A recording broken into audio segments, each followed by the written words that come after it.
Ruutaan Abrahaamii erga jireenya eegalee waggaa tokko guutuu gaheera. Ani immoo wanti duubatti na deebisu wanti tokkollee hin jiraatu. Ani piroosesii koo yookiin immoo deemsa haalaa san eegalee waanan dhiisuuf tokkollee hin qabu, xumuramaatti naaf jira yoo jettu dubbatte. Ani immoo hin sobduu. Dheerumtii dubartii deessee araasii madaan ishii hin qorree kan biyya alaa fudhatu hin jiru itti yaaduu barbaachisaa. Dhiirri yeroo kana daa'ima baatanii dhaquu miti, durbummaa ofiiyyuu gatanii garasaa akka dhaqanii hin barbaadu jechuun jaaladha. Ashamaa akkam jirtu hordoftoonni Qiddoo Yuutiif marti keessan siniin jecha. Subscribe, like gochuun komentiin na jajjabeessaa siniin jedha. Qimaamochee mana madaamii. Egaa maatiin Ruutaa yeroo darbee jechuudha baay'ee gammadanii akkasumallee ganniif gaashiyyeen jechuudha ililchanii wanta yeroo baay'ee barbaadaa ture nagaan immoo haala kanaan deebi'uu isaatti jedhanii harka walitti rukutanii guyyoota tokko nagaadhaan oolanii guyyaa lammaffaatti immoo gammachuu isaaniitti bishaan deellallaa itti naqanii jechuudha Abrahaamii fi Ruutaanii.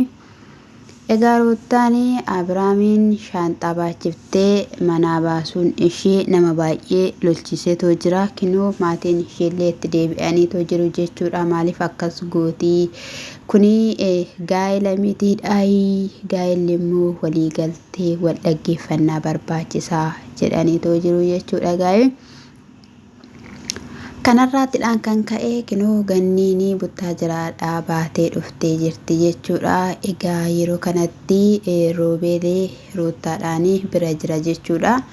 Garuu kan nama ajaa'ibu jechuudha lachan isaaniiyyuu nama qabu. Haati manaan nama qabdi, abbaa manaan nama qabaa. Innaa jechuudha egaa kana kanatti kukkurii inni jedhan suni kanadha jechuudha. Manni heetoo balballi heetoo otoon cufamiin bulaa inni jedhanii kan akka Ruutaa fi kan akka Abrahaamidha jechuudha. Abrahaamii gaafa Ruutaan manaa baastu eenyu bira akka dhaqee hoteela naqadhee Hermeellaa bira akka inni dhaqee argitanitti misaa akka affeerame kana duwwaayyuu immoo osoo hin taane keekii muraa namoota barsiisaa jiran jechuudha Hermeellaadhaanii kan akka Daanii, kan akka Tsiggee, Meerii argitanitti een ayyaada.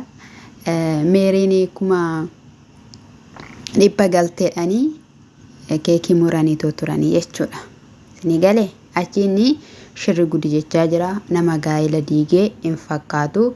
Asii Ruutaanii nama gaa'ela diigdee hin fakkaattu fandash jetteetoo jirti. Bareeduun ishii inni naaffash hin qabnu nuti aniyyuu wallaale. Innaa jechuudha namni kamiyyuu bareedee simboo qabaatee akka ba'udha jechuudha. Garuu xibbaa xibbee taphatu jechuudha. Kuni wanta nu gaddisiisu hin jiru nuti isa isaan dubbatanirraa dubbannaa jechuudha. Isinii galee maatiin garuu as gidduutti baay'ee tokkodhaanii isaanitti dhaga'ameetoo jira. Isheenis sinii gaafa achi nagaa buustanii gara manaatti deebi'a jettanii walii galtanii dhuftanii as geessanii maalidha ati maaliifidha isaan baastee ba'uu hin qabu tasgabbooftee waan hundumayyuu seeratti deebiste maaliif jireenya hin jiraattu jennaanii. Ani waan isa kaleessaa dhiisee duubatti deebi'uuf hin jiru waan jireenya eegalus hin jiru jetteetoo jirti jechuudha. Ta'uu hin qabu dhalli gidduu keessan jira. Innis immoo manaa ba'uu hin qabu. Bilbilaanis wajjiniin haasa'eera akka gaddeedha. Isa sinaasoftan caalas immoo miidiyaa irratti isa sinaasoftan caalaa keessaan maal haasofne gaafa wal argine waliin haasofne maal jenne isin immoo as deebitanii maal gootanii hidhakanii ganneen jette jechuudha. Isa gaa'ee Ruutaa fi Abrahaam wal arganii gara manaatti deebi'aati manaa baataa isa ishiin jette sanarratti gannii fi Abrahaam Ruutaa wal arganii waan haasa'an qabu jechuudha. Maatiinis egaa waan haasofne qabna jedhaniitoo jiru jechuudha. Akkamittiin dhuftee maatiin ni akka dhufan barbaadde ani garuu qaxxee na cufee natti gootu natti hin tolle jettee jechuudha. Yeroo kanatti Noobel waan haasa'u wallaalee waan dubbatu wallaalee waan baay'ee jedhee atas keessa maaltu si galchee ati daa'ima jetteen jechuudha. Inni immoo ani gaa'elli isaanii akka sirratu walitti akka deebi'anii fi hundi keenyayyuu keessa baanee turre anis ta'ee sinis ta'ee amma immoo isheen mucaa keetii mitiidhaayi akka isheen miidhamtu ni barbaadaayi inni immoo sirrachuu hin dandeenye obboleettiin kiyya immoo akka miidhamtu hin barbaadu akkasumas inni akka barbaade ta'aa jira bakka barbaadetti jennaani maalii waan algarratti argite maalii qabda jennaani dirqamanii ansoolaa ol qabuun qabu jedhee jechuudha Roobeeli. Achi booda isheen ani si faana haasa'uu hin barbaadu caal jedhi jechaanidha kanii turtee ni callisuu hin dandeenye jechuudha. Ruutaan dhiisii Roobeeliin dubbatiini ani immoo jireenya koo keessatti eenyuyyuu galchuu hin barbaadu. Roobeel immoo na deeggaraadha kan jiru akkaataa inni itti na deeggara immoo yooni ani waan tokko kanaaf kana goona jedheeni isatti hime qofa na faana ta'a jettee jechuudha. Isaantuyyuu akkati kan hundumaa gootu si taasisetu jira. Jireenya immoo situ jiraata malee isaan siif hin jiraatanii. Ati gaa'ela kanaa akkam gochuu barbaadda? Boruudhaan jireenya biraa eegalta yookiin immoo gaa'ela dhaabbatta yeroo kanatti daa'ima biraa ni deessa. Kanaafiyyuu abbaa lamarraa dhala godhachuun barbaachisaadhaayi jetteen jechuudha. Gaaganniini ani jalqaba irratti asan dhufee si'in haasofsiisee deebi'ee immoo Abrahaamin anis haasofsiisuudha kan inni barbaadu. Isa kanaafiyyuu jennaan wanta akkasii hin ta'u. Erga dhufteetta rakkoon qabaatu isa kanaaf jettee achi baatee dhufte. Kanammoo maatii hin barbaachisu eenyumayyuu hin barbaachisu. Ani murteeffadheera. Namaaf jedhee hin miidhamu. Gammachuu namaatiif jedhee yeroo hundumaa rakkoo keessa hin galu. Anis kana jedhee yeroo baay'ee waan akkasii simadhee garuu miidhamtuun ta'e amma immoo nagaan qaba jennaan nagaan qabdu nagaa miti. Gubbaan keessa la bareedee fi jennaani gubbaan keessi kosuu bareeduu baateera ta'e gubbaan kun bareedu kan Ruutaan jettee Ruutaan yeroo baay'ee miidhama ishiin dhossiti inimattuu of qabdii jabduudha jechuudha. Isa biraanis immoo Ruutaa qofatti hin faradamaa. Ruutaan qofti gaa'ela kana sirreessitee dhaabuu dandeessi jedhamee akka kiyyatti yaadu'ani. Isaan diraamaa isaa hojjetanii inaaffadhan sirratti haa ka'anii. Ruutaan akkuma yeroo darbe isiniin jedhee Abrahaam dhalangasaa ilaaluu fi Abrahaam gaafa manaa bahee jedhee kan dhaqu hiriyoota isaa biraa kan dhaqu Hermeelaa biraa of qabee nama dhaabbatu miti. Kinoo inni of qabeera miti gara manaatti deebi'uu qaba dhalee wanti namni isaafillee akka yaadullee isa taasisullee hin jiru. Inni bakka ishee kana biraa bahee jechuudha. Dhaqee jechuudha kiisisaa harkasaa kiisisaa keessa keeyyateeti intala bukkee dhaabata. Intalli maal akka isheen itti ofitti naannessite hin beeknu jechuudha.